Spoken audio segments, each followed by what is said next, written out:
Castañeda. Estoy aquí representando a la Universidad Católica del Norte y a la Universidad Uniminuto.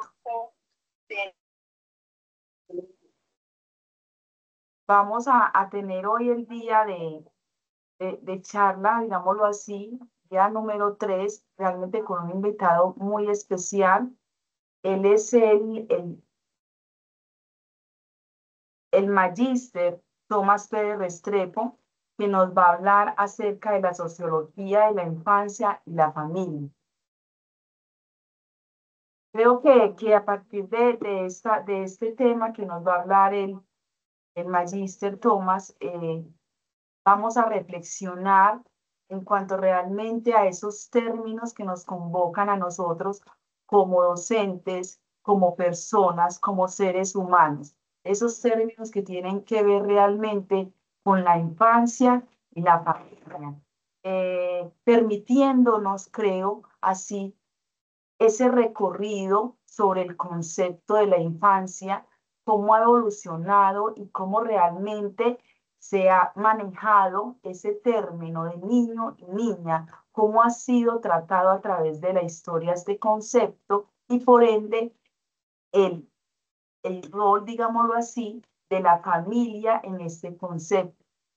Por otro lado, realmente podemos ver en lo que nos va a presentar el magíster Tomás sobre todo este endamiaje que tiene que ver con la sociología como parte realmente de esa estructura familiar, de la familia en sí, cómo funciona la familia, también cuáles han sido sus roles durante la historia y cómo, digamos, ha sido ese espacio entre sociología, familia e infancia.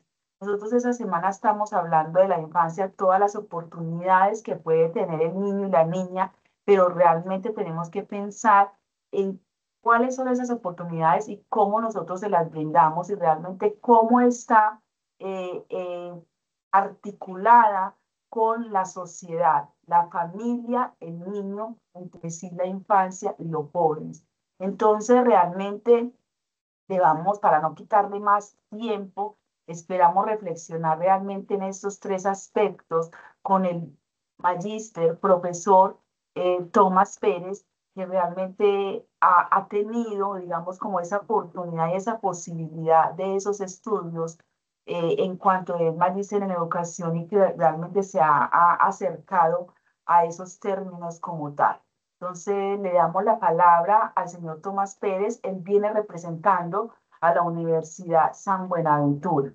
Muy buenas noches, doctor Tomás, y muchísimas gracias por compartir este espacio con nosotros y con todos los que tenemos en este momento. Bienvenido. Ya, muchísimas gracias. ¿Cómo van? ¿Cómo están? Muy bien, muchas gracias. ¿Estás bien? Muy bien, Me todo bien, alegra. gracias. ¿Me confirman si están viendo ya la presentación? Sí, señor. Sí, Sí, profesor. señor. Sí, perfecto.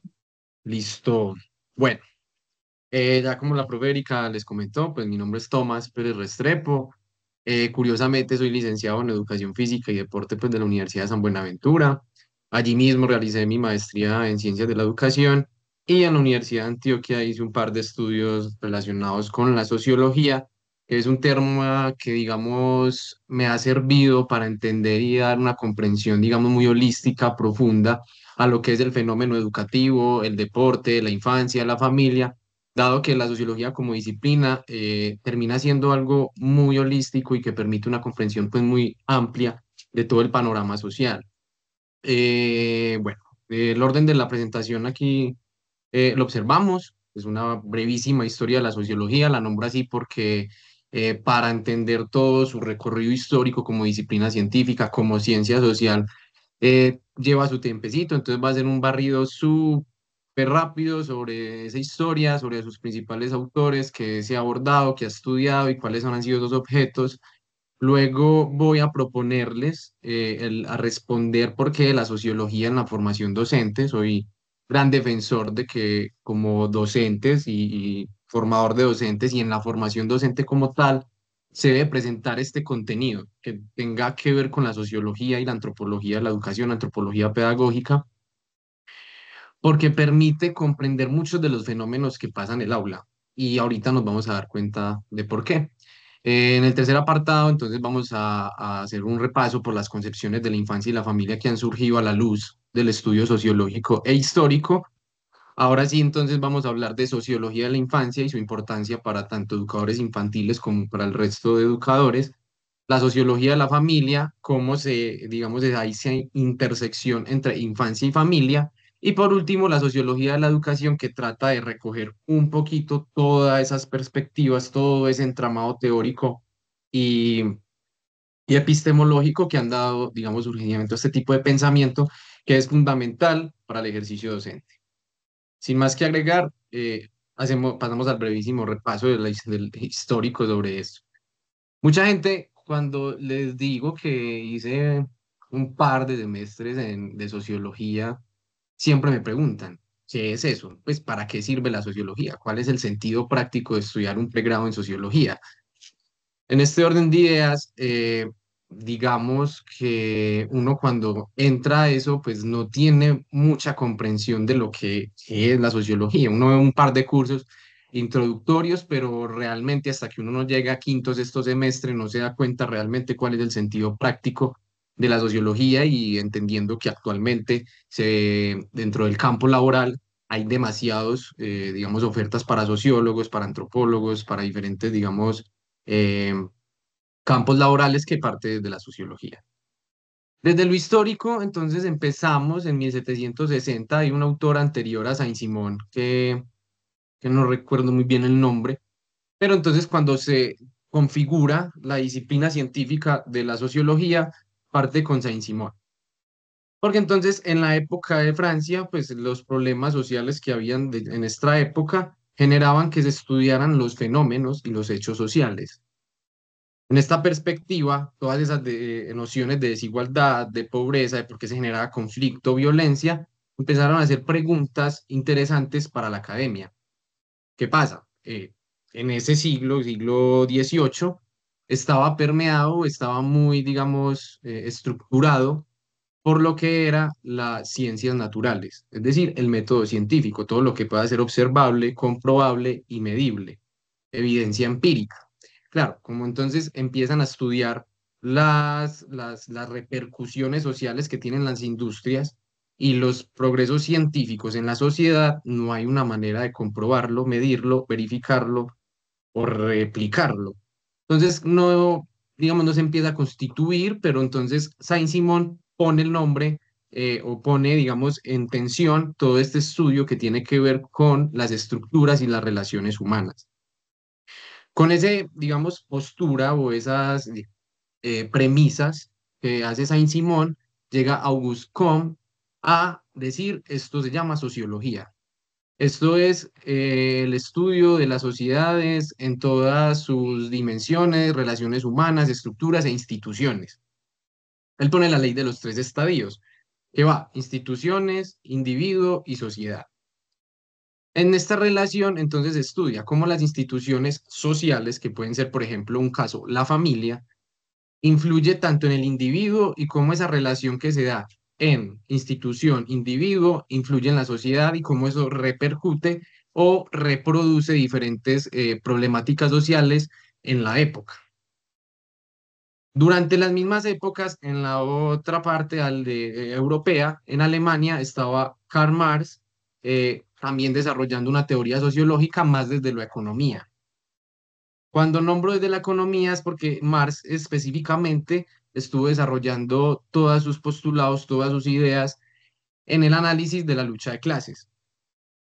¿Por qué? Porque entonces él propone dos clases principales, la burguesía y el proletariado. El proletariado era todos aquellos que eran obreros y la burguesía los dueños de las empresas y de los que manejaban el Estado como tal.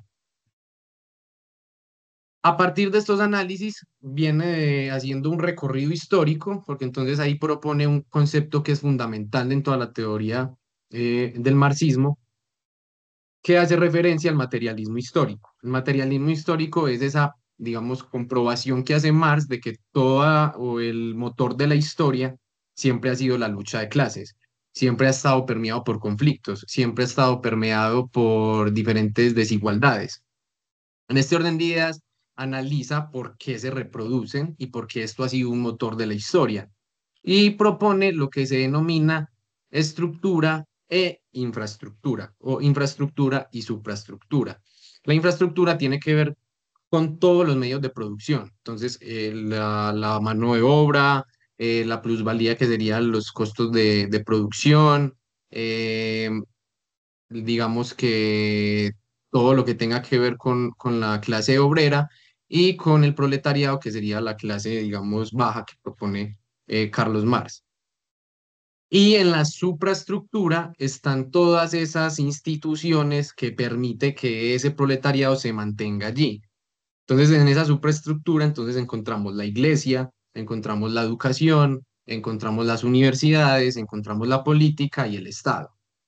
Él hace una crítica muy grande a la educación y creo que es muy importante porque como docentes muchas veces reproducimos lo que hay alrededor de nosotros y lo que se configura alrededor de la sociedad.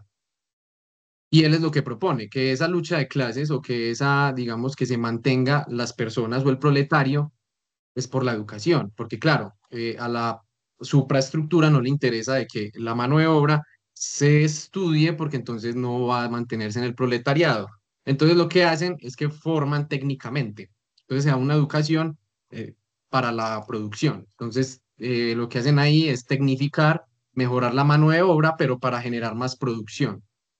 Entonces, por eso se da la lucha de clases y él propone, y pues ya desde una perspectiva no económica, sino desde una perspectiva política, que llega al punto en el que ese proletario se cansa y genera la revolución científica que él nombra, y eso hace parte del socialismo, que luego derivado, pues llega al comunismo y ya entra otra teoría que sería el capital.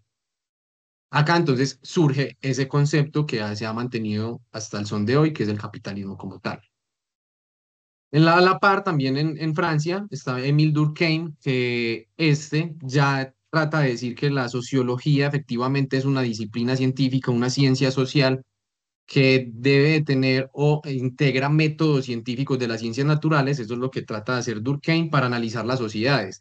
Él decía que para llegar a esa, digamos, perspectiva científica de ciencia, se debería de encontrar cuáles son las leyes que rigen el funcionamiento de la sociedad y con ello se podría medir, reproducir y replicar el mismo estudio para analizar cómo funcionan las sociedades.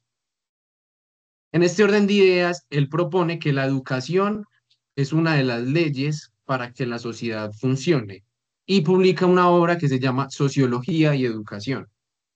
Entonces, él nombra que la educación es la que permite que haya cohesión social, porque es la que forma, educa en una sociedad que puede ser muy compleja por su entramado de relaciones, pero es la que permite que haya siempre cohesión social. Entonces, acá divide dos tipos de sociedades, una sociedad orgánica y una sociedad mecánica. La sociedad orgánica es la que vemos actualmente, que tenemos muchos profesionales especializados que necesitan del otro profesional para poderse, digamos, desarrollar y generar esa cohesión social. Por ejemplo, eh, el educador infantil seguramente para su formación tuvo que remitir a un psicólogo para, por ejemplo, desarrollar todo lo que tenga que ver con la psicología de la infancia, psicología del desarrollo y comprender cómo se da ese desarrollo humano. Entonces, digamos que hay una complementariedad de las profesiones que se dan en la sociedad. Entonces, claramente, si usted tiene un carro, van a necesitar un mecánico. Y si uno tiene, digamos, que comer frutas, va a necesitar un granjero. Entonces, ahí es una sociedad orgánica, porque entonces esas especializaciones permiten que haya cohesión social y que se den relaciones humanas para esa cohesión social. Y la sociedad mecánica es una sociedad, digámoslo, utópica, que es donde todos tienen las mismas funciones.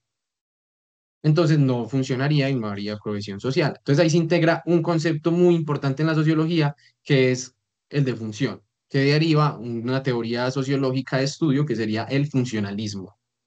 Eh, Durkheim también es muy importante porque desarrolló el concepto de hecho social que a día de hoy se traduce en fenómenos sociales, que es lo que estudia más o menos la investigación cualitativa.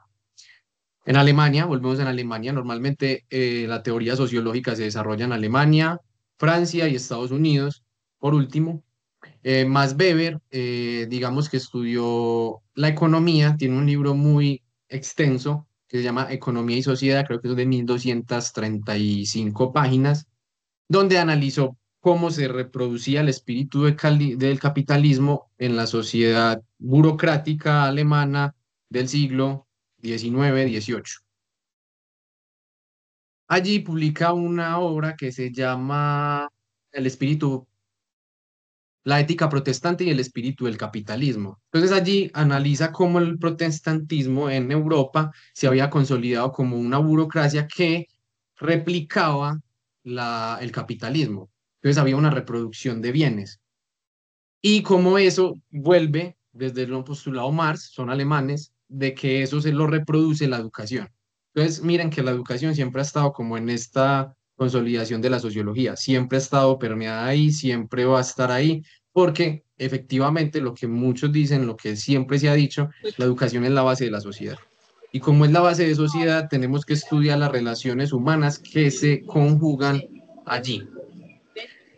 Posteriormente, entonces aparece Talcott Parsons, estadounidense, que ubica lo que tiene que ver con la teoría sistémica de la sociedad, la teoría de sistemas. Esto da paso a una sociología contemporánea que analiza la sociedad por sistemas. Entonces tenemos el sistema político, sistemas de comunicación, sistemas psíquicos, sistemas de ambiente.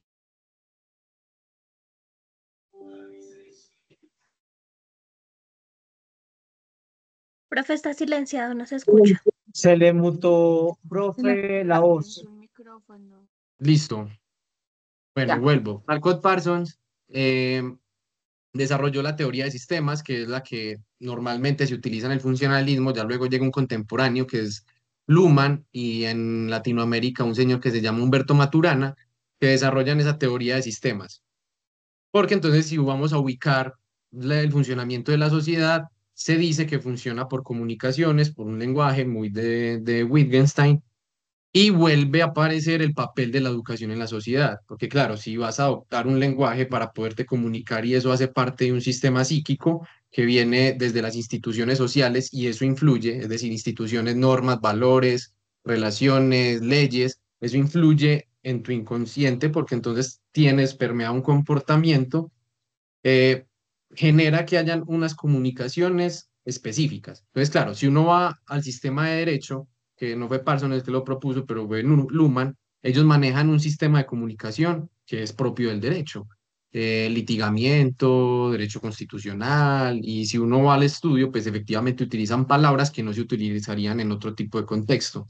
Y la educación es la encargada efectivamente de que esos sistemas siempre estén conjugándose, que estén en relacionamiento y por lo tanto permite que la sociedad tenga un motor y que por ello funcione. Entonces vamos entendiendo un poquito lo complejo que ha sido estudiar la sociedad, pero sigue estando la educación como base de todo. Por último, aparece el francés Pierre Bourdieu, que este ha sido como el sociólogo más práctico que he leído, porque no únicamente se queda analizando, digamos, teóricamente qué pasa en la sociedad, sino que efectivamente va y analiza qué es lo que pasó. Inicialmente recuerdo en estos momentos un texto que se llama Deporte y clase social. Él, a través de unos conceptos que ya voy a nombrar, analizó cómo los deportes que se practicaban en Francia, siglo XX y siglo XXI, hacían parte de un estatuto social o de una clase social. Es decir, quienes practicaban esgrima, en palabras colombianas, pueden ser estrato 6 y estrato 5, pero los de fútbol 1 y 2. Más o menos eso es lo que analizó y eso se da o da cuenta a través de un concepto que se llama hábitus. Y acá dice que hay un capital cultural. Ya voy a desentrañar eso. Pierre Bourdieu analiza la sociedad en función de unos capitales: capital cultural, capital económico, capital simbólico y capital social, creo que no lo había dicho. Voy a empezar con el social. El social es todas esas relaciones que uno tiene. Entonces, claro, voy a buscar trabajo. Entonces llamo a Pepito Pérez, capital social. Porque entonces estás en función de un bien que tú tienes, que es un contacto, haciendo una relación humana para tu beneficio. Capital social. Capital económico, efectivamente, es lo material, los bienes y servicios que una persona posee. Entonces, no, yo pagué cierta cantidad de dinero para que me dieran el contrato. Capital económico. Capital cultural. No, me presenté a una convocatoria y me hicieron una prueba de habilidades y de conocimientos y saqué 100 puntos.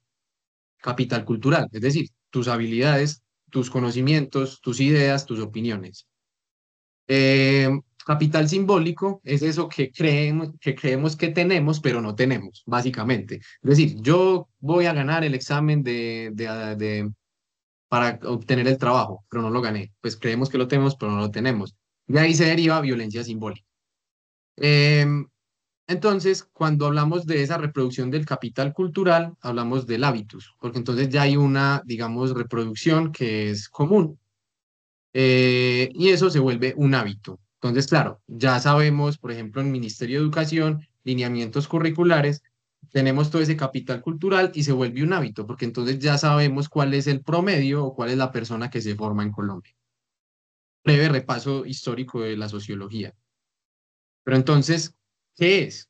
¿Es una disciplina, una ciencia, es un sistema, es una interacción, es simplemente un marco teórico, es un agregado a las ciencias sociales? ¿Qué es lo que es la sociología, Tomás? Bueno, es todo a la vez, básicamente. Es una disciplina científica, hay gente, personas, teóricos, científicos sociales que lo nombran que es una ciencia. Pero termina siendo disciplina porque tiene que recurrir a la transdisciplinariedad para poder generar conocimiento, desde mi punto de vista. Ya habrán otros puntos de vista que digan que o lo consoliden como una ciencia. Entonces, como es un campo de estudio que trasciende eso teórico para volverse en práctico, porque entonces hay intervenciones sociales, la investigación y acción participativa, hay sociología de la educación que es muy práctica y ahorita espero me dé el tiempo para llegar hasta allá. También es un agregado social porque entonces muchas veces la demografía, por ejemplo, para estudiar la población, para estudiar la composición poblacional, debe remitir a la sociología para poder interpretar qué es lo que está sucediendo. Es un sistema social porque entonces estudia las relaciones humanas, la interacción que se da entre ellas, las asociaciones entre humanos y no humanos, porque claro, si yo voy a un salón de clase, yo también necesito tener una relación con un lápiz, con un cuaderno, con una silla. Esta es una teoría contemporánea de la sociología que propone Bruno Latour en Resamblar lo social, que hace referencia a que los seres humanos tenemos relaciones también no humanas y que las necesitamos para poder, digamos, desarrollar ese entramado de relaciones sociales. Dentro de esos sistemas, entonces, encontramos la teoría de sistemas que ya va hacia el funcionalismo, que es mucho más práctica y digamos que un poquito más compleja de comprender, dada la particularidad que tiene.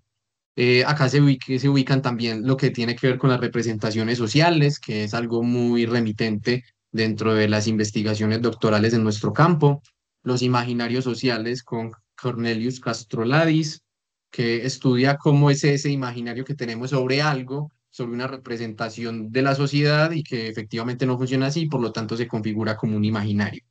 Las interacciones sociales, que entonces efectivamente nos permite estudiar el comportamiento de una sociedad, de un humano en grupo.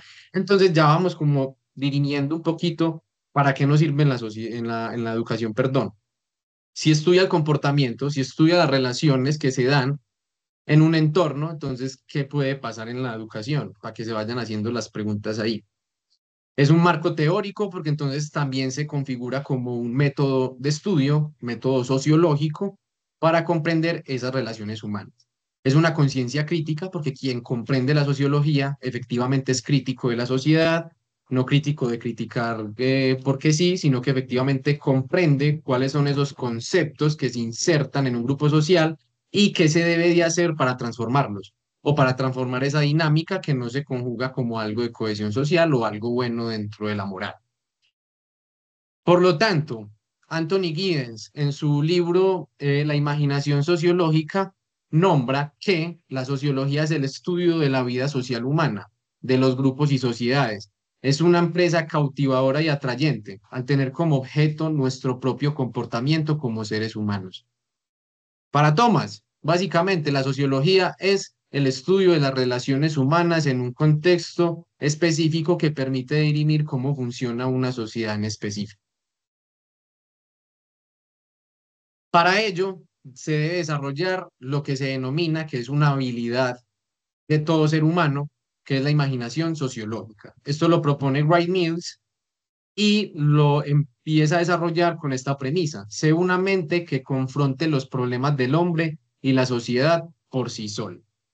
Y aquí ya vamos entendiendo o vamos comprendiendo un poquito de para qué nos sirve entender esto en la educación. Uno enseña como le enseñaron normalmente. Entonces, la historia de vida de quienes son docentes, no, yo tuve un profesor que fue muy malo y yo quiero cambiar eso. Eso es un reconocimiento de la historia personal. La sociología, digamos que va en contra de esas estructuras mentales cotidianas. Cuestionar lo cotidiano, cuestionar lo normal, la normalización. Cuando yo cuestiono eso, entonces muevo mis estructuras y permito encontrar otros caminos diferentes que me permiten analizar un mismo problema. Para ello, me tengo que pensarse primero la biografía, pensarme a mí mismo, porque entonces yo estoy dentro de la cotidianidad y dentro de la normalización. Y es lo que pasa en la escuela. Cuando pasa un docente al magisterio, tiene unos lineamientos curriculares, tiene unas orientaciones pedagógicas, unas orientaciones curriculares, tiene el máster donde tiene que subir planeaciones y uno no se puede mover de eso a pesar de que tenga libertad de cátedra. Pero cómo a partir de este tipo de desarrollos o de postulados que ya vienen desde lo legislativo, te mueves de eso cotidiano para hacer algo diferente. Porque entonces no es que vas a hacer algo salido del tema, sino cómo lo hago diferente. Porque entonces yo simplemente como docente voy con la guía, hagan los 3 puntos, si tienen dudas me preguntan y ya. Pero entonces, ¿cuál sería, digamos, ese reconocimiento de la historia que tuvo un profesor muy malo y cómo me estoy pensando a mí mismo como maestro? Eso es imaginación sociológica, que el profesor Piñeres lo nombra imaginación pedagógica, que hace la analogía. Entonces, a partir de esa imaginación sociológica, yo puedo examinar el mundo. Claro, entonces yo llego a un a un aula de clase, ¿quiénes son mis estudiantes? ¿De dónde vienen? ¿Qué estratos son? ¿Qué les gusta? ¿Qué intereses tienen? ¿Cómo se relacionan dentro de la escuela? ¿Hay uno que se cae mal con otro? No. Sí, de pronto, tal vez. Eso es examinar el mundo y hace parte de la imaginación sociológica porque estás comprendiendo una sociedad micro, que se denomina en los 2000, o sea, en la contemporaneidad del siglo XXI, como microsociología. Cuando entonces se analiza todo ello, se debe eliminar el sesgo. Ah, no, es que estos pelean mucho, pero a mí Pepito me cae muy bien. Estás sesgando esa examinación del mundo. Estás cegando ese pensamiento que tienes sobre el contexto en el que estás y no estás haciendo un reconocimiento de la historia personal, porque entonces lo que trata la sociología es, digamos, problematizar lo cotidiano. Entonces, si yo ya vuelvo a la cotidianidad, no lo estoy problematizando, por lo tanto, no estoy llegando a esa imaginación sociológica que aplicado a la educación sería la imaginación pedagógica. Y mejorar la aceptación, es decir, mejorar todo lo que a partir de esa habilidad logro desarrollar. Logro confrontar los problemas que tiene, digamos, un contexto específico y cómo esto, digamos, de algún otro modo sirve para transformar. Uno ve esto muy bien en el papel, en lo teórico, pero luego, digamos, que podemos nombrar.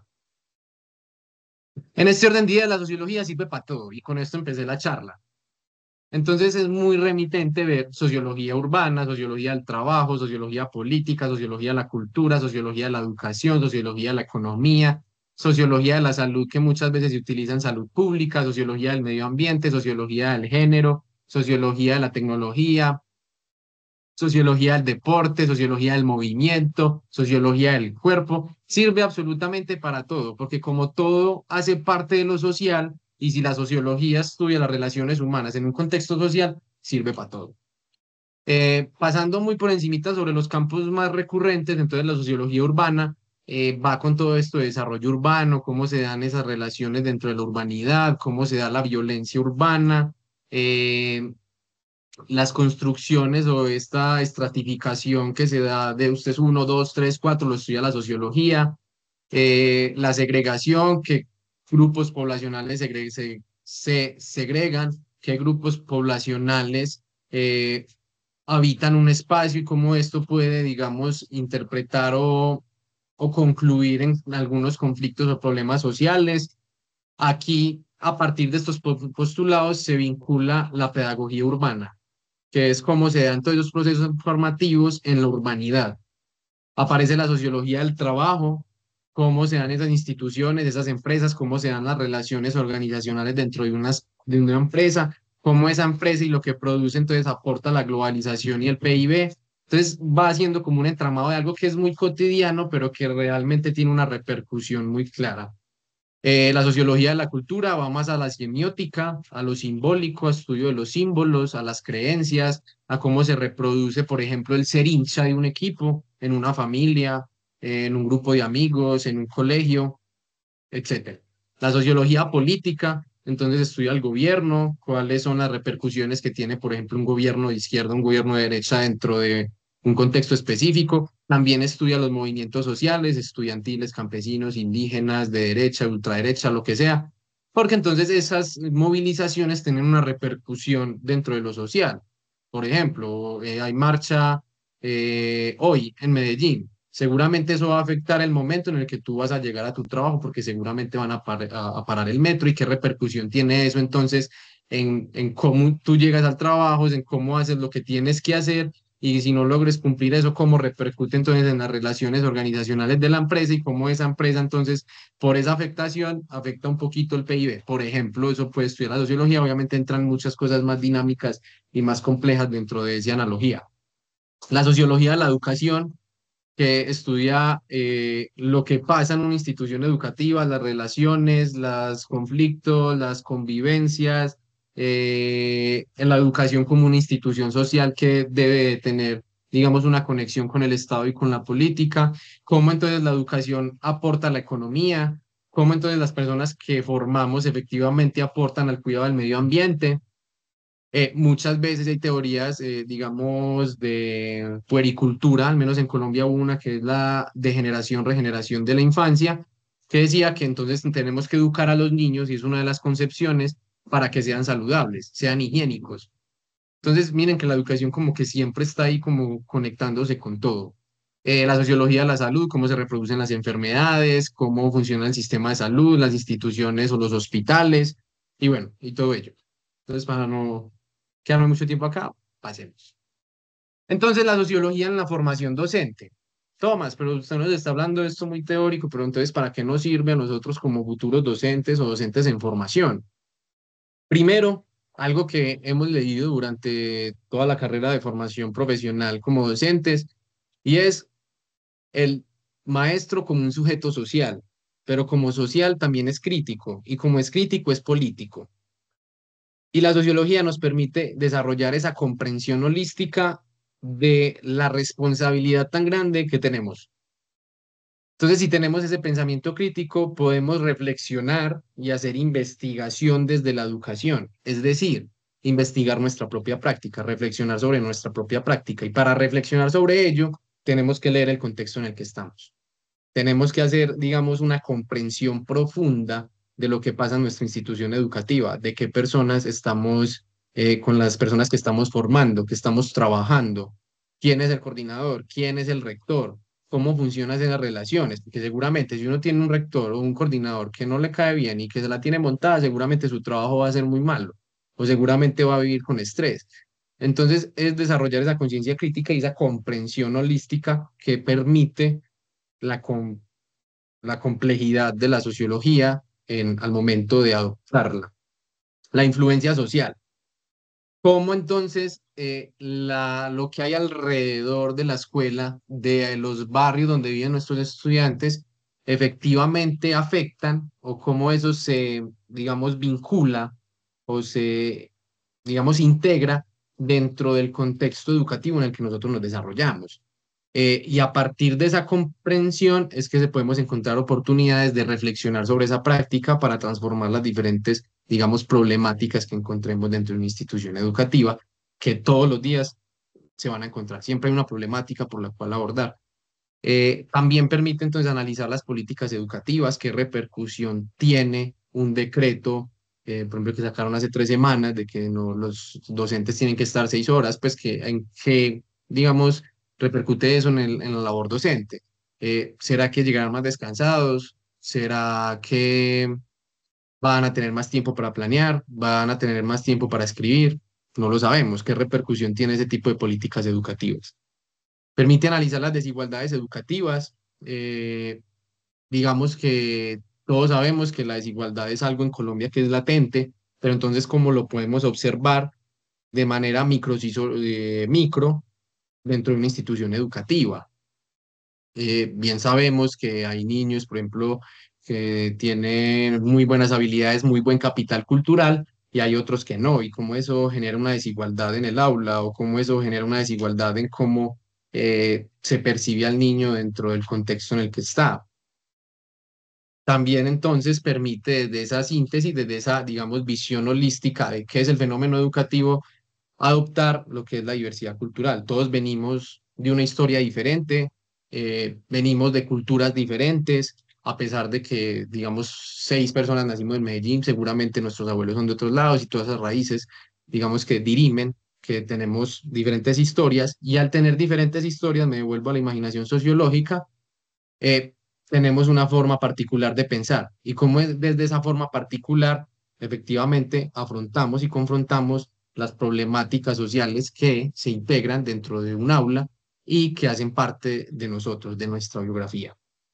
Y por último, la socialización, que va más al análisis de las instituciones sociales. La educación, una escuela es una institución social que reproduce normas, valores y contenidos que son necesarios para la autonomía.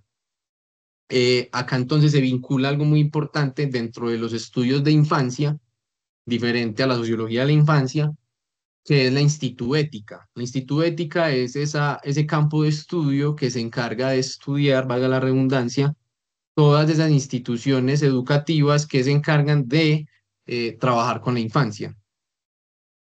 Cómo se dan las relaciones, cómo es la gestión, quiénes son las personas que hacen parte de este contexto, y eso es más o menos la instituética. Entonces, si se disminuye la presencia de la sociología de la educación en la formación de docentes, esto va a tener unas repercusiones dentro de ese desarrollo docente, principalmente el enfoque educativo. Entonces, si no hay una comprensión holística de lo que pasa en una institución educativa, que lo que pasa con mis estudiantes, si no tengo yo la capacidad de ir a analizar cómo se da mi relación con el estudiante, esa relación pedagógica, y cómo yo puedo reflexionar sobre esa práctica, seguramente mis interacciones sociales en el aula van a estar muy limitadas, porque entonces, ¿cómo me movilizo yo de lo cotidiano, de lo normalizado? Si yo no tengo esa, digamos, perspectiva crítica que brinda la sociología, específicamente la sociología de la educación, eh, no voy a llegar a tener una interacción diferente o reflexiva o transformativa, como decía Nancy Fraser, dentro de un aula de clase. Eh, Esto va muy de la mano, digamos, con la praxis que nombraba Freire, de cuando uno hace reflexión sobre su práctica. Entonces, claro, ese enfoque educativo que se le da a la sociología de la educación no es únicamente para comprender cómo funciona esa institución social, que es la escuela, sino también cómo funciono yo en esa institución, evitando los sesgos, claro está. Y eso permite, digamos, mejorar el desempeño docente y hacer una reflexión sobre mi propia práctica. Ve, yo sí soy buen docente, pero ¿por qué? ¿Cómo se dan esas relaciones de mis estudiantes conmigo? ¿Cómo es esa relación mía con el contenido que estoy brindando a mis estudiantes? ¿Cómo puedo hacer yo esa relación con el contenido mucho más amena? Entonces ahí aparece el énfasis en la tecnología que es actualmente, que está permeando todos los campos de estudio, todos los campos laborales. Y aparece, digamos que esa disminución no va a permitir que usted comprenda ese diseño curricular. Entonces, esto me sirve para integrar la tesis de que todo docente tiene un mínimo ejercicio de análisis sociológico para hacer una clase. Porque claro, entonces este análisis sociológico de la educación entonces también permite lo que es el análisis del currículo oculto. ¿Qué es lo que pasa alrededor del colegio, en el descanso, en el estudiante, que nosotros no nos damos cuenta, pero que está allí y que de algún otro modo indirectamente lo abordamos y no nos damos cuenta? Currículo oculto. Bien sabemos que todos estos contenidos que se desarrollan dentro de un aula ha sido una construcción social y cultural, porque entonces, digamos, en un contexto rural, eh, sería muy complejo ir a enseñarle a un niño, por ejemplo, a hacer contaduría o contabilidad. Puede ser muy interesante, pero ¿qué tanto le interesa a ellos? Y ahí llegaría entonces esta perspectiva de la sociología de la educación, analizar cómo se dan esas interacciones del estudiante por fuera. Entonces, analizar ese contexto alrededor, porque ahí es donde se permite configurar los contenidos que son los que están dentro del currículo y parten desde los temas sociales. Entonces yo no reflexiono sobre esos temas sociales, sobre esas problemáticas, sobre esas desigualdades, cómo tengo la capacidad de formar un currículo, digámoslo, situado en un contexto, una institución educativa contextualizada. La percepción social entonces también se vería afectada, cómo se percibe entonces el docente dentro de la sociedad, que digamos que se nos ha denigrado un poco en esta época, en esta contemporaneidad, esa labor. Pero entonces cuando analizamos y cuando tenemos comprensión de todo lo que nosotros debemos de saber para llevar a cabo una sola clase, nos damos cuenta de esa conciencia, digámoslo, crítica de la que hacemos parte. Siempre háganse y una de esa reflexión, el docente siempre será intelectual. Y por último, la investigación académica. No necesariamente quiere decir que un docente que no sepa sociología de la investigación, no, de sociología de la educación, no investiga. No. Esa comprensión sociológica permite que haya la reflexión sobre la práctica, y esa reflexión sobre la práctica es investigación desde la educación. Porque si hablamos de investigación en la educación, entonces es analizar, ir a analizar los directivos, a los otros profes, qué pasa con los niños, cómo se da esa relación entre actores. Pero no, cuando es desde la educación, entonces es una investigación académica. Pero entonces cuando nos llega un estudiante aburrido, entonces uno va y le pregunta, ve, ¿qué pasó? No, profe, no, no pasó nada. Pero entonces luego usted observa que llegó y la mamá llegó regañándolo y pasa algo allí, eso sea una relación, digamos, o un estudio, digamos, situado de cómo se están dando esas relaciones humanas con ese niño, y eso está afectando de una manera u otra psicológicamente, que allí ya entrarían otros actores a intervenir. Pero entonces, en la formación docente, fundamental entonces, porque permite comprender cuál es el enfoque educativo que nosotros queremos tomar, permite comprender cuál es ese currículo de la institución educativa en la que nosotros nos desarrollamos, permite entender la percepción social que tienen sobre el docente y por último nos permite reflexionar sobre la propia práctica. Entonces se configura como un entramado fundamental para el desempeño y la labor como docente. También, entonces, de este orden de ideas, comprender el contexto social, ya lo he nombrado, ya se nos sonaría, digamos, redundante, pero entonces revelar las creencias ocultas. Normalmente, como personas que tenemos una biografía, venimos con unas creencias, con una cultura que ya nos permea de por vida. ¿Cómo entonces, a partir de esas relaciones que se da entre el estudiante y el contenido que yo le estoy brindando, si tiene interés o no tiene interés, permite revelar esas creencias ocultas? Y a partir de eso, ¿cómo lo puedo integrar? Permite entonces liberarse de determinaciones, entonces comprender que, claro, nosotros tenemos una ley a la que le debemos de cumplir, tenemos unos lineamientos a los que cumplir, que nos propone el Ministerio de Educación, pero entonces, ¿cómo me salgo yo de eso y hago las cosas diferentes para la mejora de un contexto del sistema educativo? La conciencia crítica ya se nombró, el fomento del pensamiento crítico es importantísimo, entonces como yo cuestiono, me pregunto sobre todo, digamos, este entramado complejo que tiene la educación como tal. La justicia social, si tenés un pensamiento crítico, seguramente vas a desarrollar ese pensamiento justo, ese pensamiento de justicia, porque entonces cuando se analizan, digamos, diferentes relaciones, se dan cuenta que siempre hay alguna injusticia o desigualdad allí.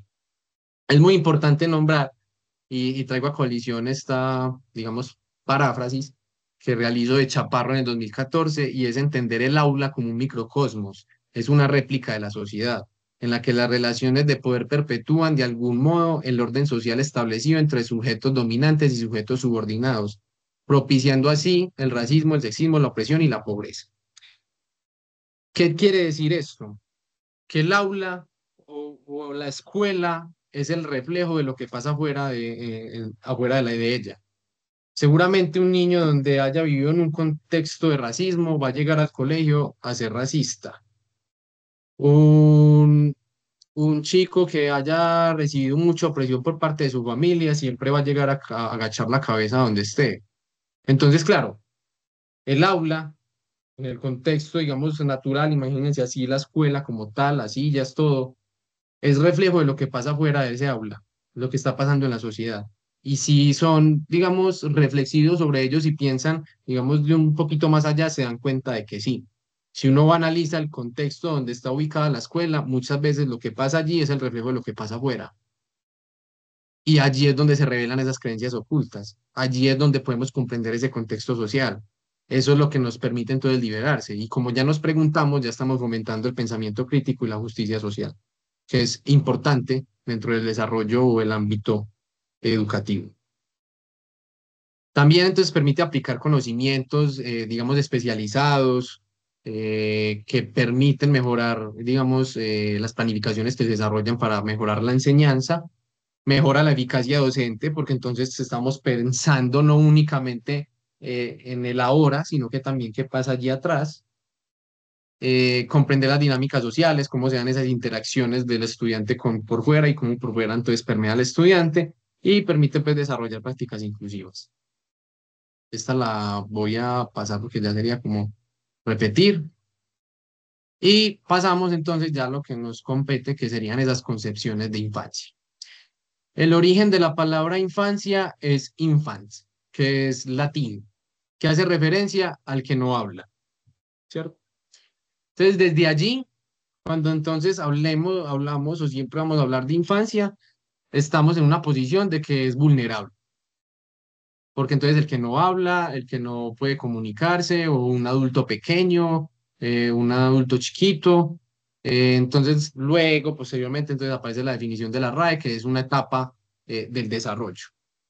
Y el uso contemporáneo que se le da a esto del niño que no habla es que se refleja como una, digamos, población vulnerable, población que debe o que necesita el adulto para poder desarrollarse.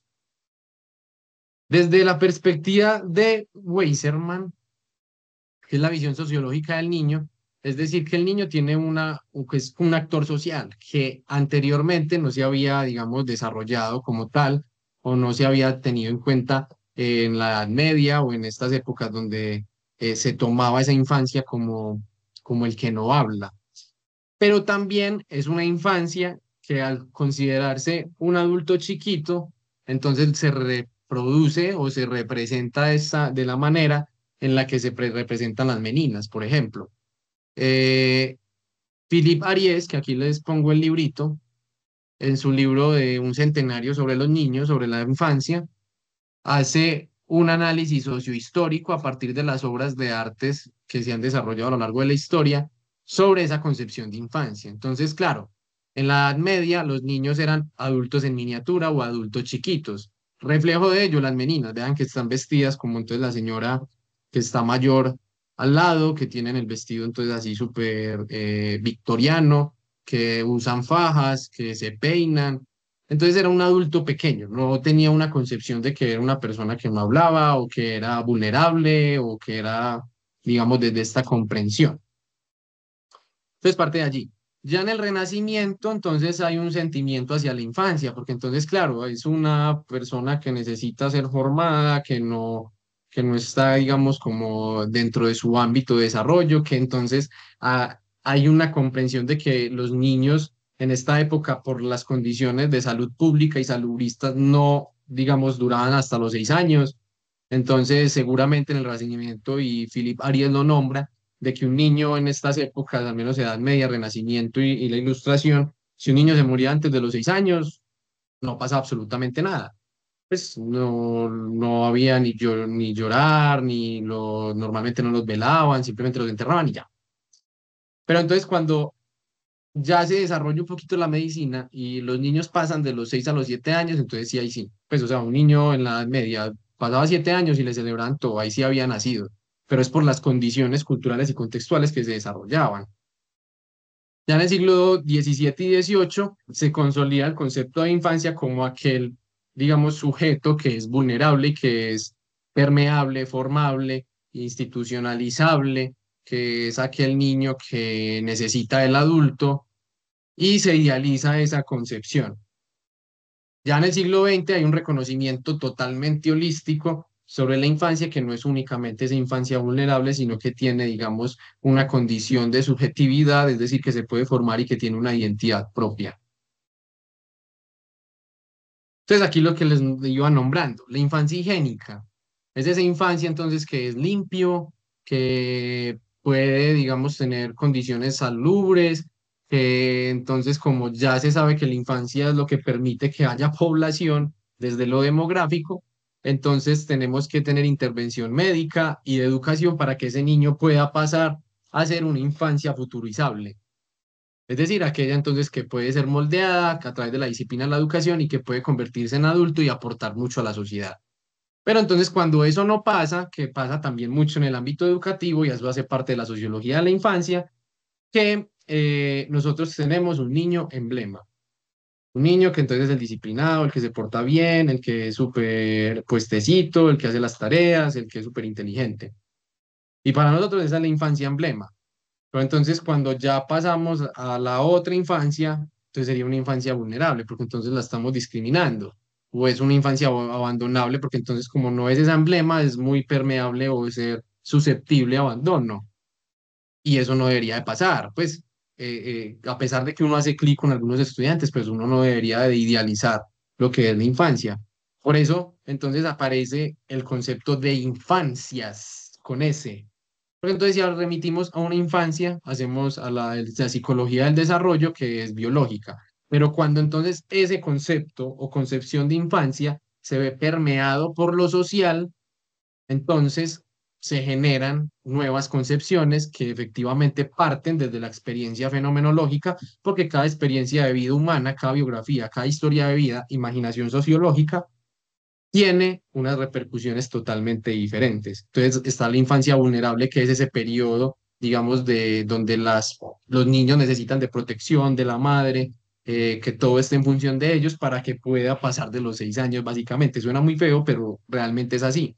Porque entonces a los 6 años, normalmente el niño vaya para la guardería, vaya para el jardín, porque entonces ya pasó ese periodo, digamos, de vulnerabilidad, porque entonces es susceptible a poder fallecer, básicamente. Y ya está la infancia abandonable, que va a esas infancias, esas prácticas de abandono que se dan.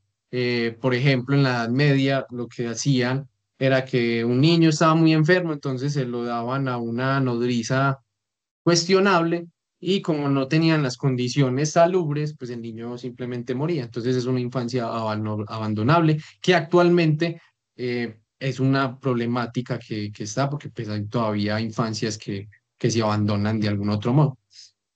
Entonces, estas concepciones, digamos que son las contemporáneas, porque igualmente la infancia, si uno va a un preescolar, tiene toda la intervención médica, la educación, tiene, digamos, los derechos de la infancia, se proclaman, infancia y adolescencia, y es un sujeto de derecho y que también tiene unos deberes dentro de un Estado y una constitución política.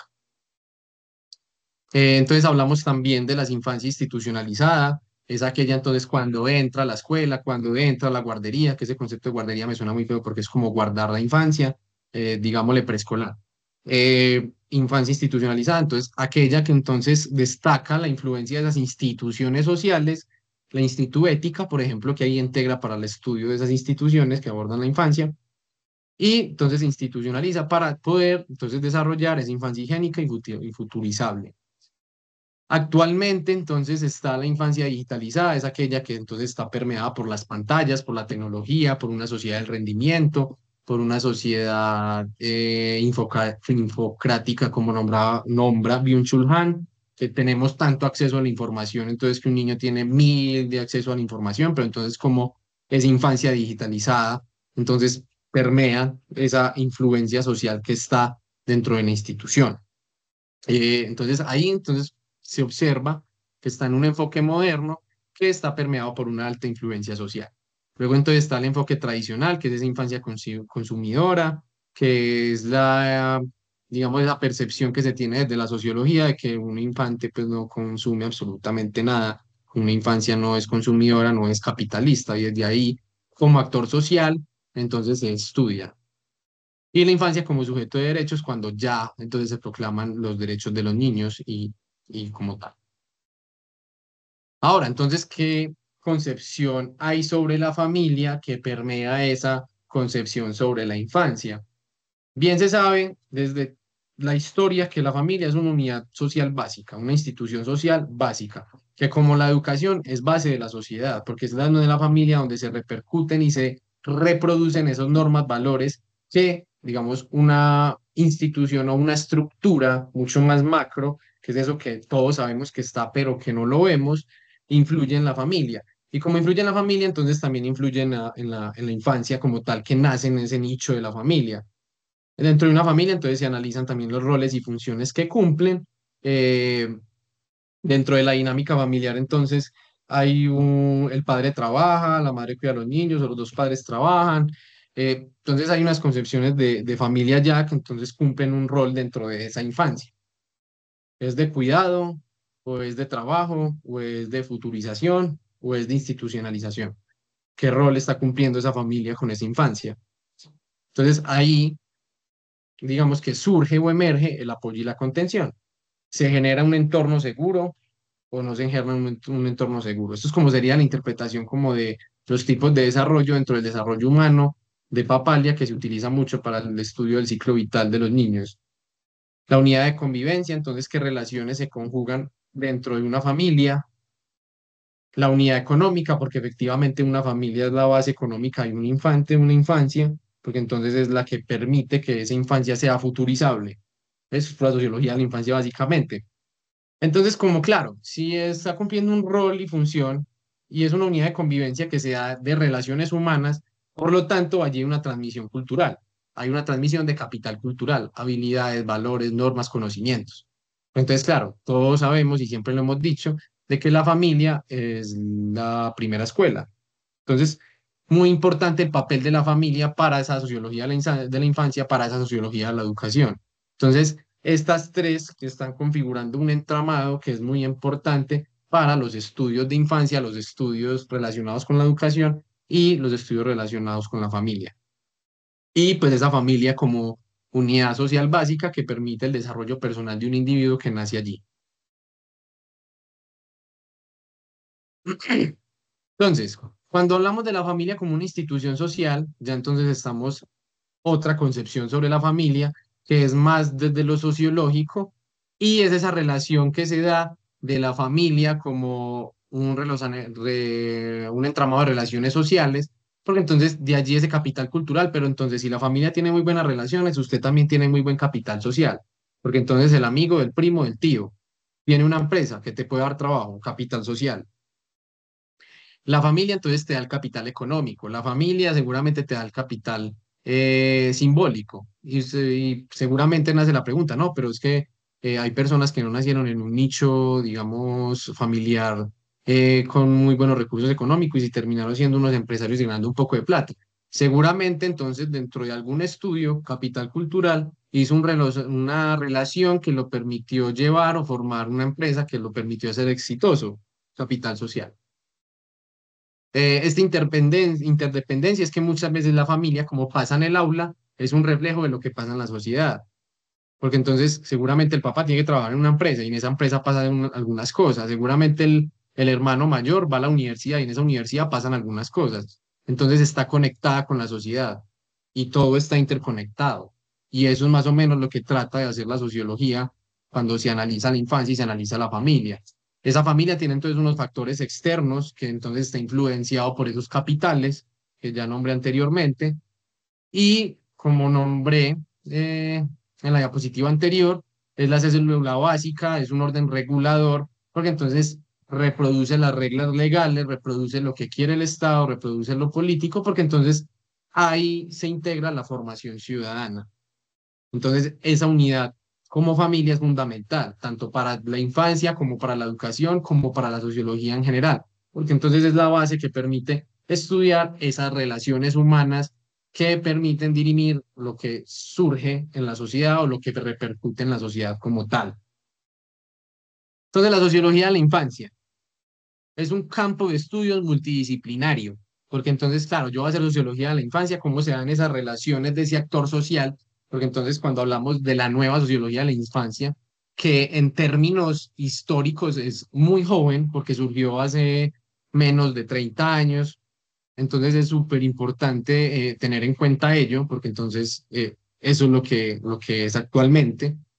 Entonces es multidisciplinario porque entonces tenemos que hablar de puericultura, tenemos que hablar de antropología, tenemos que hablar de educación infantil, tenemos que hablar de historia, tenemos que hablar de psicología.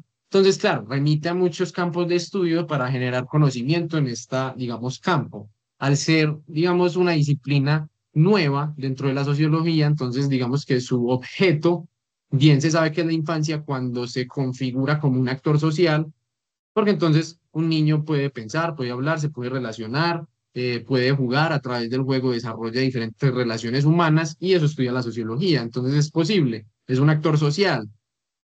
Y cuando llega una familia, genera relaciones dentro de la familia, por lo tanto entonces es un actor social.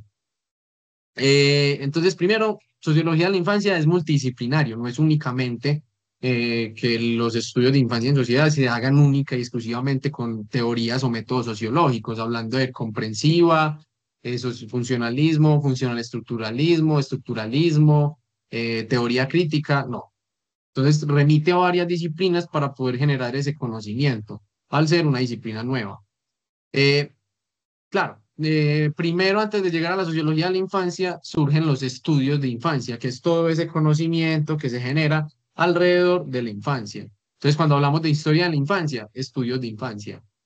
Entonces, dentro de esos estudios de infancia se encuentra la sociología, que estudia cómo entonces se percibe al niño, la niña, en un contexto social específico y cómo se dan esas relaciones humanas alrededor de esa infancia y cómo eso repercute en lo económico, en lo político, en la educación, etcétera, etcétera.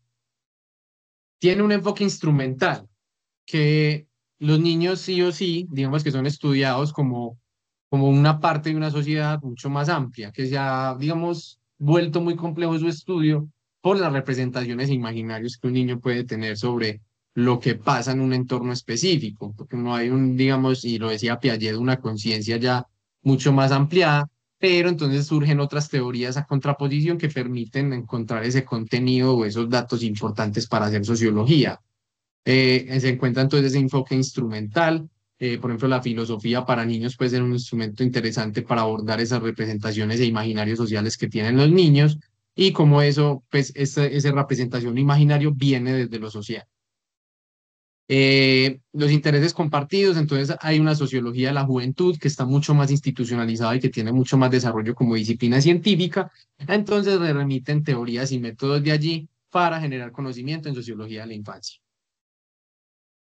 Eh, Esto surge, comenzando la diapositiva, le hablé de Emile Durkheim, que él entonces pensaba a los niños y allí se empezó a pensar los niños, la infancia, porque entonces, ¿qué labor tiene la educación con los niños dentro de una sociedad, digamos, la compleja? Y él propone lo que es la pedagogía moral, que es ese enfoque de educar para que el niño pueda vivir civilizadamente, para que se pueda integrar en la sociedad. Entonces, claro, les dan una especialización. Si vamos a la época de Durkheim, la escuela normal de París, lo único que enseñaba era leer, contar y escribir. ¿Para qué? Pues entonces, si uno va a ellos, pedagogía moral, porque entonces genera una autonomía que le permite insertarse en la sociedad y por lo tanto generar una, digamos, civilización de ese niño. Entonces aparecen los estereotipos generacionales, entonces se percibe al niño como inferior, entonces la sociología parte de esa premisa, que el niño es inferior, pero entonces en la contemporaneidad se dice que no, no es inferior, es un actor social. Hay unos mecanismos sociales por los cuales se permite o que tiene una línea de conocimiento, ponía el ejemplo de la Escuela Normal de París, para que los niños sean adultos educados. o sean adultos que puedan aportar algo a la civilización de la sociedad. Hay un libro muy interesante que se llama El proceso de civilización de Norbert Elias, también sociólogo, que estudiaba entonces esa perspectiva de la infancia y cómo la infancia permitió esa, digamos, civilización y cómo hizo parte de ese proceso civilizatorio. Es muy interesante.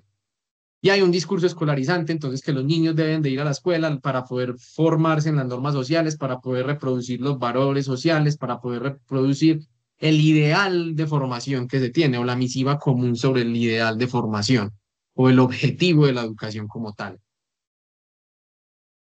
Entonces, en de la sociología de la infancia se estudia entonces la plasticidad infantil, esa capacidad que tienen los niños por ser permeados por la sociedad. Entonces, muchas veces los estudios que se dan aquí en este campo son estudios longitudinales.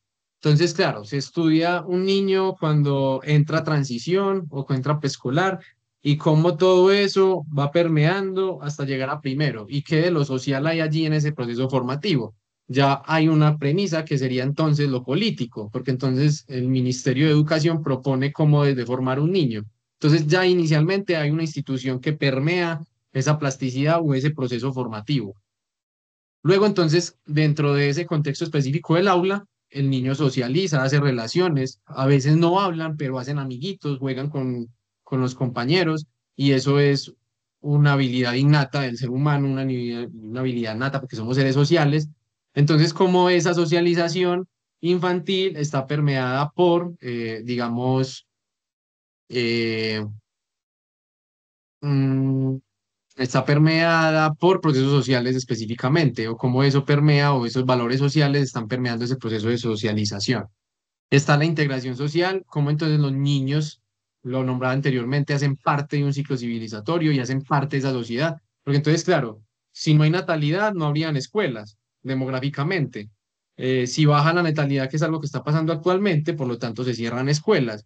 Entonces, sí o sí la infancia hace parte de la sociedad y es necesaria entonces para la educación, y eso conjuga lo que es un orden social, porque mantienen las estructuras, mantiene la estructura. Si uno va a un análisis demográfico, entonces es como un gráfico de barras que es así, eso es una estructura. Por lo tanto, cómo mantiene ese orden social y cómo esas normas y valores sociales se reproducen en la infancia. Entonces, va tomando un papel fundamental en la sociedad y por eso se estudia y por eso se conjuga y se configura la sociología de la infancia. Philip Arias analizó, digamos, que hay dos perspectivas de los niños desde ese proceso de socialización que está parte o después de la base, que es la plasticidad infantil. Está la socialización primaria, que va entonces en esas relaciones emocionales, esas relaciones que se dan dentro del orden social de la familia, y cuando llega un proceso de internalización, es decir, este que está acá al lado izquierdo, eh, el niño internamente adopta ese conocimiento emocional y ese control social que hay. Entonces, claro, luego llega a una escuela y digamos que eso que tiene internamente desarrollado lo tiene que relacionar con el otro, que tiene que hacer relaciones humanas. Y ahí aparece, perdón, la sociología secundaria o la socialización secundaria, que es como el niño internacionaliza eso y lo da cuenta o da cuenta de ello externamente. Y cómo esa relación entonces está permeado, porque entonces si viene una familia católica, entonces está permeado por la iglesia. Pero no, entonces viene de una familia que toda recibió educación, entonces digamos que tiene unos conocimientos que pueden ser mucho más avanzados desde su capital cultural que otro niño. Entonces, cómo se externacionaliza ese conocimiento o esa socialización en el entramado o el contexto específico que podría ser, por ejemplo, la escuela. Aquí entonces aparecen lo que tiene que ver con las estructuras sociales, un nicho social, un fenómeno social, que eso conjuga un conflicto y que todavía entonces no se ha, digamos, desdibujado esa autoridad adulta, que un niño necesita de la adultez para poder llegar o reproducirse o llegar a esa autonomía que es tan necesaria para su desempeño como actor social. Rodríguez en el 2007 nombraba que el colectivo o la infancia es ese colectivo de individuos muy diferentes entre sí, pero que comparten una misma ubicación etaria, en tanto menores de edad sometidos a la autoridad adulta. Entonces, claro, Por más que queramos, la infancias o las infancias están permeadas por el adulto y eso no puede, digamos, desdibujarse, porque entonces yo hago la analogía, si yo nace un niño y yo lo dejo en la selva, seguramente va a durar 2 horas. Entonces, sí o sí, entonces el ser humano, y eso parte también de la sociología, necesita las relaciones humanas para poder desempeñarse dentro de un contexto, una sociedad en específico.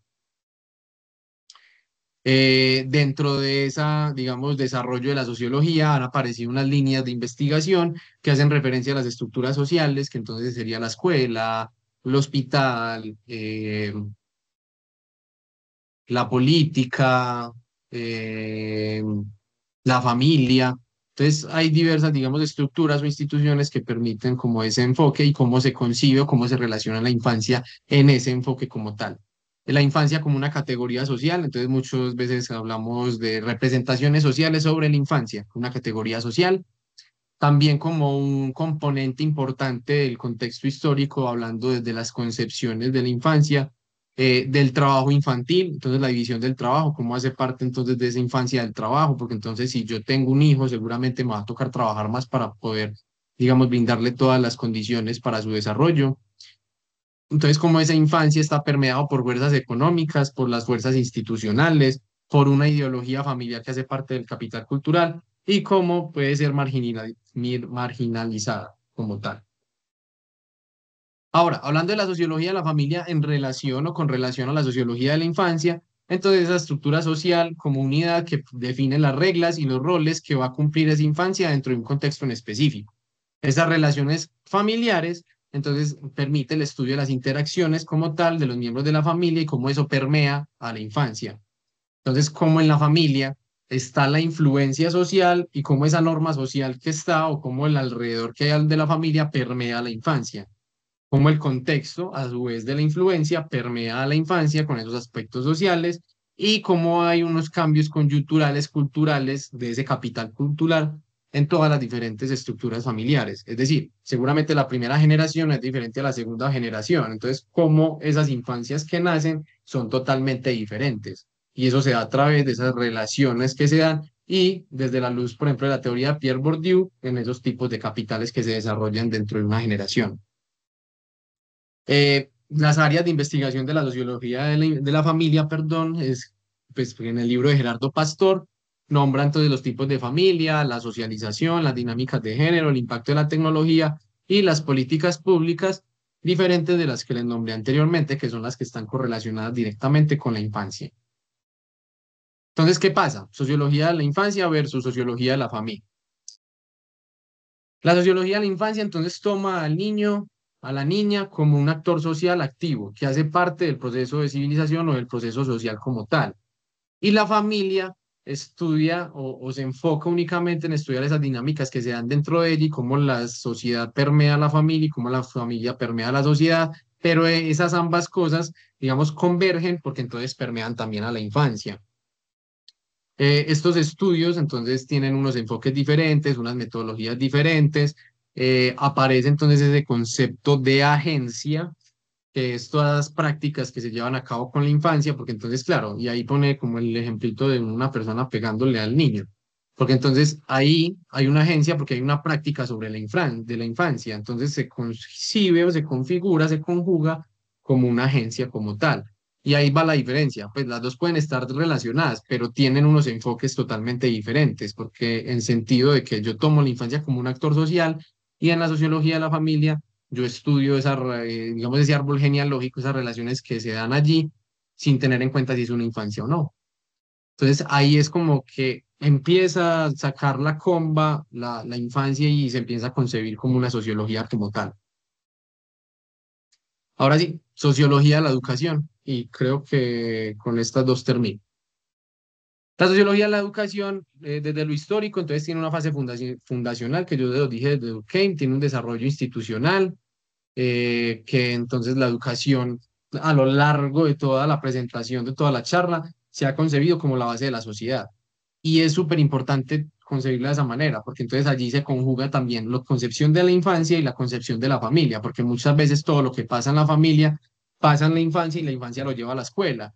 Entonces, es una relación que se da a nivel, digamos, microsociológico, pero entonces que conjuga unas prácticas específicas dentro de esa, digamos, contexto que sería el aula.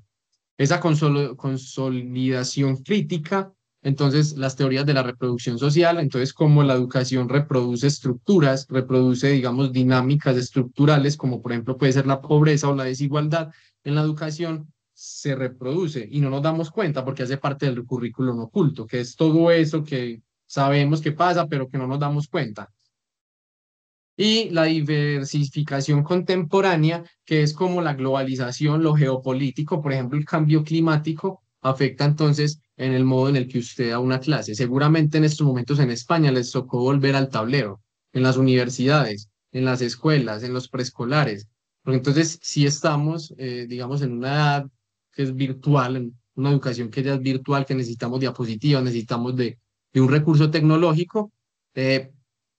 ¿Qué está pasando allí? La globalización nos está llevando a que entonces haya un cambio climático y en España ya no hay energía. Entonces, ¿cómo está configurando eso una nueva educación? Que después de la pandemia era educación virtual y ya al parecer nos va a tocar volver a lo tradicional, parece ser. Por último, entonces, examinar, o lo importante de la sociología de la educación es examinar ese contexto social, examinar el cambio social, evaluar el rol de la escuela, analizar la relación educación-sociedad, porque entonces, claro, la sociedad, lo que pasa en el aula es un reflejo de la sociedad y cómo entonces eso permite que se sigan conjugando diferentes desigualdades educativas y qué, digamos, postura toma la escuela sobre esas desigualdades. Si no hay un análisis sociológico de todo esto que hace parte de la educación, y yo siempre lo he dicho, la educación es, digamos, o el modo en el que usted da una clase siempre va a ser algo caótico. En el momento en el que usted planifica, entonces planifica un contenido X o funciona al colegio donde usted está por proyectos. Usted plantea el proyecto, planea o el contenido. Pero entonces cuando llega al aula, el niño no comió, el niño le pegaron antes de salir a la escuela, este llegó distraído, este llegó dormido, este no trajo el algo, el tablero se dañó, el marcador no tiene tinta, el borrador no funciona, a los niños no les gustaron los juguetes, hoy hubo formación, entonces tuvo media hora de clase y usted ha planeado una hora. Entonces va conjugando un entramado, digamos, de variables que hacen que la educación siempre sea un entramado, una amalgama de cosas que lo hace complejo, que lo hace caótico. Y el docente, todos nosotros, tenemos esa capacidad de pensar todas las variables posibles y nunca nos damos cuenta que eso es, digamos, parte de la sociología de la educación y parte del estudio de la didáctica, como es la mejor manera de enseñar y entendemos toda esa complejidad para poder llevar a cabo una clase y no nos damos cuenta. Y estamos analizando, digamos, de algún otro modo esa relación educación-sociedad. Entonces, digamos que la charla, más que un abrebocas, también es que interioricen que efectivamente ustedes hacen un análisis sociológico al momento en el que planifican una clase y que la sociología siempre los permite. No está de más investigar un poquito sobre ella, investigar un poquito cómo funciona, qué es lo que me puede a mí o aportar la sociología sobre diferentes perspectivas. Entonces, como que ahí es donde está y no se queda únicamente en el papel, sino que trasciende esa teoría para configurarse como algo necesario. Porque entonces, si hablamos en efectos de didáctica, también es en cómo usted se forma para dar una clase. Porque claro, usted es licenciado en ciencias sociales, pero se enfermó el profesor de educación física por 3 meses y al de ciencias sociales tocó dar educación física 3 meses, lo pusieron a investigar. Entonces la didáctica también es ese proceso formativo que tiene el docente y yo creo que la sociología de la educación hace parte de ese proceso formativo, la sociología de la infancia hace parte de ese proceso formativo porque entonces es necesario para comprender qué es lo que pasa con la infancia, cómo trabajar con las infancias y cómo la familia hace parte de ese proceso. Entonces, sin más que agregar, espero que les haya gustado, digamos, un poquito este abrebocas, que les haya brindado herramientas para entender la complejidad del fenómeno educativo y esa comprensión de todo lo que ustedes hacen día a día y que realmente no reflexionan sobre ello y no nos damos cuenta de ello. No sé si tienen alguna pregunta, algún aporte que dar, alguna cuestión seria. Pues Tomás, yo he estado revisando los chats bueno, por ahora no tenemos preguntas, nos quedan 8 minuticos, así que podemos dar pie a William, que es uno de nuestros grandes participantes en estos eventos. Entonces, William y Alejo también. Empecemos con William. William, Tomás, adelante. escuchándote, yo pienso que es relevante también decir de alguna manera que hoy este tema es crucial en torno a lo que es la familia, hacer una lectura de la familia, ya que hoy una de las dificultades más grandes que hay a nivel de educación, escuela, es cómo involucro a la familia realmente en el proceso de formación, que no simplemente es, digámoslo, vas a hacer la tarea, te acompaño a hacer la tarea, no, es realmente de que las familias dimensionen ese proceso de cambios que tienen los niños al interior de la escuela y cómo ellos de alguna manera sientan que se están acompañados, porque realmente hoy hay mucha soledad en términos de procesos de acompañamiento familiar. Uno ve niños que de alguna manera saben que se levantan, saben que se acuestan, pero de alguna manera se sienten solos, porque los papás están en función del trabajo, en función de otras situaciones que uno dice, esos niños necesitan no solamente la atención, sino también la parte afectiva. Y es algo que yo pienso que la sociología de la familia hoy debe de estar haciendo investigación para poder de alguna manera hacer entender a sus papás que el proceso no es lo matriculo, lo dejo allí, enséñenle y hagan lo mejor con él. No, ustedes también hacen parte del proceso educativo. Claro, y gracias por tu aporte ahí, William, súper interesante, súper acertado. Entonces, como docentes, ¿cómo comprendemos esas realidades que pasan dentro del ámbito de la familia, esas relaciones que se dan y qué relación hay entre la familia y en la infancia y cómo esas dos también convergen en la relación de uno como docente? Entonces, uno qué medidas puede tomar, hasta qué punto puede llegar, cómo puede aportar. Entonces, digamos que el análisis sociológico entra ahí en todos los casos posibles. Por acá tengo la mano levantada de Alejo. Sí, Alejo, adelante.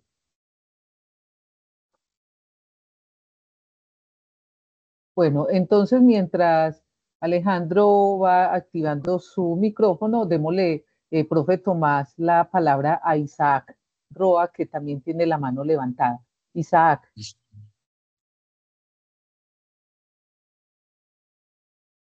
Bueno, vamos entonces leyendo los comentarios que encontramos acá. Tomás, muchísimas gracias. Felicitar por tan buena charla. Nos hace valorar mucho nuestra vocación docente. Muy buena la intervención. Gracias por estar abanderados con la formación en la primera infancia, familia y Buenas, escuela, buenas, unidas buenas noches. por una infancia feliz. Buenas Eh, noches. Buenas noches, Isaac. Permíteme, Sí, me termino escucha. de leer. Permíteme de Ok. leer los chats que nos han enviado. Muchas gracias por el espacio. Efectivamente, nos lleva a la reflexión y acción. Es necesario repensar lo que hacemos. Excelente todas las ponencias. Así que, bueno, por aquí encuentro otra excelente la charla, muy asertivos con los contextos de la educación y nuestro rol docente. Muy buena la charla, muchas gracias. Bueno, a ustedes también por la participación. Isaac, adelante con la intervención. Nos quedan 5 minuticos, yo creo que podemos Buenas darle noches. espacio a Isaac, Bueno, bien pueda. Sí. agradecerles por este espacio. Soy licenciado en Trabajo Social y Desarrollo Humano, administrador de empresas, administrador penitenciario, especialista en derechos humanos. Soy docente. Docente en la cárcel. Hemos hecho un trabajo de investigación, pues que desde estos 3 días me ha gustado debatir, pero he respetado los espacios de ustedes. Y si no hubieran docentes, ¿qué sería el país? El docente construye sociedad. Pero hay algo muy bacano en el trabajo de investigación que hicimos, ¿no? Cuando la persona privada de la libertad llega a una cárcel, lo ingresamos a un sistema pedagógico para reinsertarlo nuevamente a la sociedad, ¿no? Jóvenes que han tenido problemas, se desertan del colegio o los echan y terminan en las filas de la delincuencia, el microtráfico y consumiendo drogas. Eso está afectando la comunidad estudiantil, donde padres y docentes no saben qué hacer. Mi pregunta es, la ética profesional del docente. ¿Qué haríamos? ¿Qué estrategia y herramientas presentaríamos en un próximo conversatorio para aportar a la sociedad y que estos jóvenes que se retiran del colegio por diferentes circunstancias ingresen a la delincuencia, al consumo de sustancias y por último a la cárcel? Es un trabajo que nosotros como Grupo de Investigación Penitenciaria y Carcelaria estamos haciéndolo a nivel latinoamericano. Teníamos la experiencia de un rector de un colegio aquí en Casanare, donde decía, pues si el tipo no respeta las normas, lo echamos. Entonces le dije, porque yo también superviso un programa de prevención en colegios que se llama Delinquir no paga, es un programa institucional, y le decía, mire, yo soy docente, ¿qué prefiere usted? ¿Trabajar con el alumno más difícil o tener que verlo a los días en la puerta del colegio vendiendo sustancias? Y esa es la pregunta que se quedó sin responder en el colegio. El psicoorientador no sabía qué hacer, el rector del colegio tampoco, el de disciplina tampoco. Entonces les dejo eso en duda, porque yo he sido docente y también soy docente universitario, y para mí el reto no es el alumno más piloso, sino es el que tiene dificultad de aprendizaje. Eso es ética del docente. Respeto mucho porque también soy docente y sé que los docentes en los colegios oficiales aportan y construyen. Pero es lo que quería decir desde hace 3 días. ¿Qué hacemos cuando se nos presentan esos casos? Eso es ética, ¿sí? Claro que Y sí. recordemos que para uno como docente, para que le digan maestro, falta mucho, ¿no? Y yo creo que deberíamos preocuparnos más, por ejemplo, cuando vamos a los boletines que nos dan quejas de los hijos, porque pasamos por ahí. Fuimos estudiantes de escuela, fuimos rebeldes, ¿sí? Fuimos en el tiempo de los 70, 80, una juventud muy diferente a la de ahora, ¿sí? Pero por experiencia propia podemos nosotros aportar a esa sociedad trabajando con los alumnos más difíciles. Agradezco este espacio, dejo la pregunta para que la mediten y ojalá en otro tiempo académico, ¿sí?, podamos debatir el tema. Feliz noche. Muchas gracias, profesor Isaac. Creo que hace un muy buen cierre de todas las ideas que hemos construido a lo largo de estas ponencias. Nos deja una tarea como para repensar, reflexionar y autoevaluarnos dentro de nuestro papel formador. Entonces, ya se nos agotó el tiempo. No sé, Alejo, si todavía estás interesado en hacer un pequeño aporte, una pregunta. Y bueno, profe Tomás, por aquí Rodríguez, Abraham Rodríguez también nos levantó la mano. Entonces, Alejo, ¿estás todavía ahí con el interés de hacer alguna pregunta o comentario? Si es así, por favor, habilita la cámara para darte el espacio.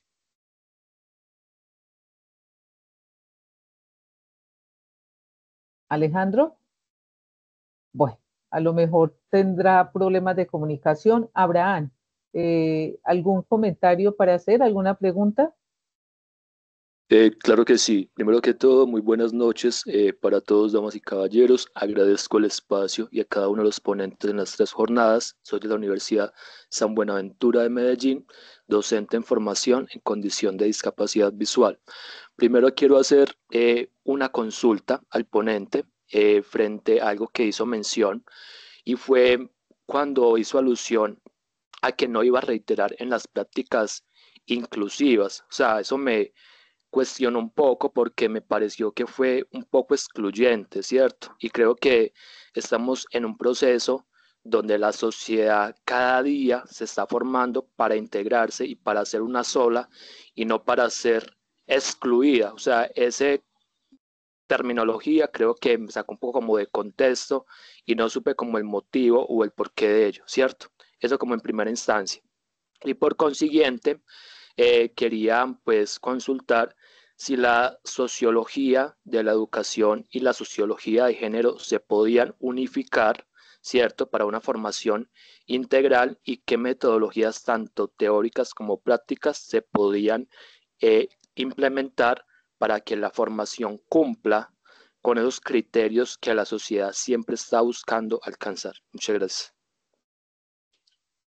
Dale, bueno, ahora no, primero entonces creo que no me hice entender, mil disculpas pues por ahí por la terminología, sino que ya anteriormente había nombrado sobre la sociología de la diversidad que nombraba dentro de la sociología de la educación y es como entonces como docente se reconoce al otro en ese sentido de otredad, de alteridad, cómo reconozco al otro en toda su humanidad sin dirimir o esgrimir o diferenciar si tiene algún tipo de discapacidad, si tiene, digamos, un enfoque de género diferente, si tiene o viene de otro grupo étnico, porque entonces ahí entramos en lo que nombras que es súper pertinente, que es en esa exclusión. Entonces ahí lo nombré dentro de todo eso holístico y como ya lo han nombrado luego en la otra diapositiva, volvió a surgir prácticas, digamos, inclusivas. Entonces dentro de la sociología de la educación ya lo había nombrado, por lo tanto entonces no me detuve mucho tiempo allí. Con respecto a la intersección entre sociología de la educación y sociología de género, claro que se puede realizar. Eh, Nombré que entonces cuando la sociología toma la experiencia humana o toma el sujeto y que eso está permeado por la experiencia humana, por subjetividades y que cada uno tiene una experiencia totalmente diferente, entonces, claro, pues el caminar de una persona, por ejemplo, en tu caso, que tienes discapacidad visual dentro, digamos, el ámbito universitario, el ámbito educativo, no es el mismo caminar que tiene otra persona y no tiene que tener específicamente la discapacidad o tiene la discapacidad, es totalmente diferente. Lo mismo pasa con las personas que tienen un enfoque de género diferente, su transitar es totalmente diferente y dentro de esa diversidad, entonces se conjuga ese estudio que permite la intersección entre la educación y el género. No sé si respondo un poquito ahí tu pregunta. Sí, señor. Lo último que fue, ¿cuáles serían las prácticas teóricas o prácticas que se podrían abordar para que esa sociología de la educación sea inclusiva dentro de la pluralidad y dentro de la integralidad, valga la redundancia, de los docentes, tanto en formación como los que ya están titulados actualmente?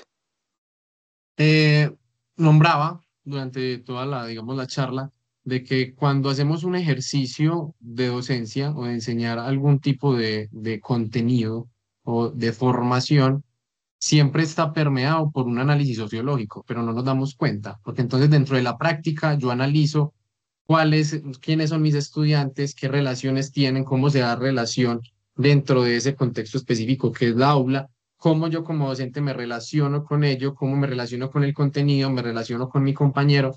Entonces digamos que dentro de la práctica siempre está permeada por la sociología. Ya en términos académicos, digamos, si lo podemos poner en ese tinte, investigativos, entonces el análisis de asociaciones, por ejemplo, digámoslo aquí, algo que sí me ocurre, cómo se da la asociación o esa relación entre un asesor de práctica pedagógica en la universidad, que es el que asesora el proyecto, cómo este entonces también hace parte del proceso formativo que se da en el centro de práctica y qué pasa con el estudiante. Entonces, digamos que es una amalgama, no tiene jerarquía, si ponemos jerarquía, entonces ya sería otro tipo de estudio, cómo se dan esas relaciones allí y cómo estos convergen y permiten que efectivamente se dé un proceso formativo. Eso es sociología de la educación, digámoslo en términos muy prácticos, investigativos. Bueno, don Bueno, Tomás, profe, muchísimas gracias. Listo. muchas gracias, Abraham, muchas gracias al profesor Tomás. Y bueno, para dar cierre a este importante ciclo, recordemos que la escuela no es el único espacio de formación, sino también aquel donde los valores, esas creencias, esa cultura se debe de digamos, de profundizar, porque todos, de alguna manera, todos esos componentes sociales construyen esa sociología de la que hoy nos habló el profesor Tomás. Bueno, esto fue un ciclo de charlas, recordemos, en el marco del mes o de la conmemoración de las infancias, y es un espacio donde muchas universidades hicieron esfuerzos y queremos agradecerles a todas ellas, a sus ponentes, a los participantes, a todos ustedes, estudiantes en formación, profesionales, docentes en ejercicio, nuestros directores que hicieron parte de este gran evento. Es un espacio donde participó entonces la Corporación Americana Católica del Norte, San Buenaventura, y por supuesto la Corporación Universitaria Minuto de Dios. Queremos invitarlos a todos a que continúen con nosotros. Haremos otro ciclo de charlas. Estemos pendientes de esos chats, de esos correos que les estaremos enviando la invitación y por supuesto toda una propuesta pedagógica para seguir formando seres. Muchísimas gracias a todos por acompañarnos y por hacer de la educación una excusa para formar al nuevo hombre. Así que gracias y bueno, no se les olvide llenar la asistencia. Les estaremos haciendo llegar esa certificación. Muchas gracias a todos y una linda y feliz noche. Igualmente, muchas gracias. Buenas noches. ¿Me pueden Gracias. enviar nuevamente el link de la encuesta? Muchas Igual, gracias. gracias. Gracias, gracias. Gracias. Feliz noche. Muchísimas gracias. Feliz noche. Buenas noches, muchas gracias. No tengo el link de la encuesta de hoy, no me ha cargado. Agradecería me lo puedan enviar. Gracias. Muchas gracias, feliz Feliz noche. Isabel, ahí está el link, ya lo subí, fíjate en el chat, ahí está. Con todo gusto.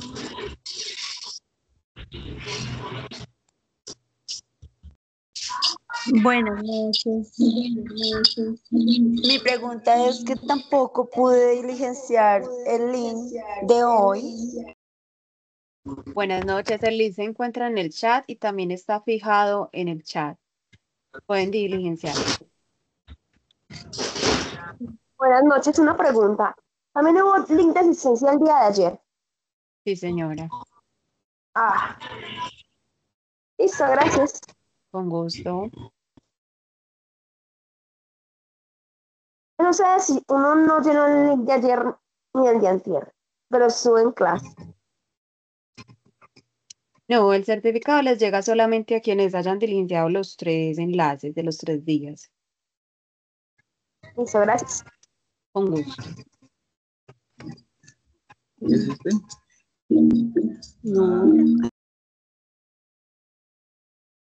El otro. Natalie. Natalie.